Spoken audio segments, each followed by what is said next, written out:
Hi, thanks for joining me today. Today I'm going to be talking about scheduling appointments. So if you're going to be seeing a surgeon for an office visit, it's a good idea to find out what days and hours that doctor performs surgery. And I would highly avoid booking an appointment on that day unless it is of utmost importance. Because if that doctor gets delayed at surgery, you could be spending a lot of time in the waiting room. So most offices can tell you that. Some offices really may not know that far in advance, but it's worth checking out. And I've also found if I have the first appointment of the day or the first one after lunch, that saves me a lot of time in the waiting room as well. Still have to wait, but usually not as long. And I'm looking at some notes because I don't want to forget anything. If you haven't been to an office in a while, let's say a few years went by, and you go back, don't be surprised if they consider you to be a new patient because you haven't been there in a while.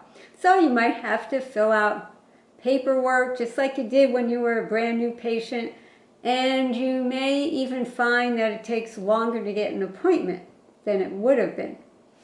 So offices vary in this, so make sure you check with your office how often they want you to return. Now, it might seem a little bit silly because you think, well, if I don't have a problem, why should I go in? But if you think about it, if you had an emergency, all of a sudden, that doctor really needs your current medical information. So just touch base with the office to see how they handle it. The other thing I suggest, if you haven't been to a specific doctor before, it truly is a good idea to go and check the grounds ahead of time. How far is it from the parking lot to the office door? How heavy is the office door? I arrived at an orthopedics office one day, and the door was so heavy I couldn't get in. So I thought, well, I'm going to call them up and say, I'm here, but I can't get in. And fortunately, another patient helped me out. And check out, is there an elevator inside if you need one? Or are there a lot of steps to get up into the office?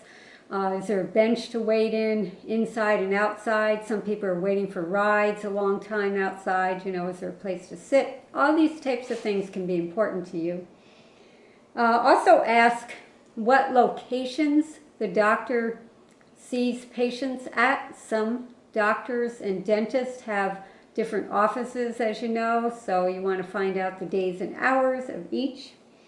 And if my doctor suggests to get a blood test, for example, I book my appointments online. You'd be amazed how much time you can save at the lab by booking online, as long as your lab allows that. I've met a lot of people online that have been waiting like an hour, and they had no idea that they could probably have booked ahead of time.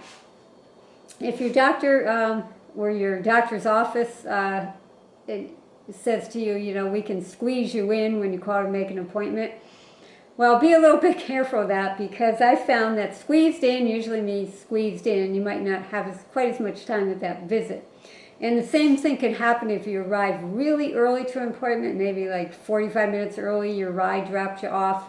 Well, they might try to squeeze you in. Just be careful of those things.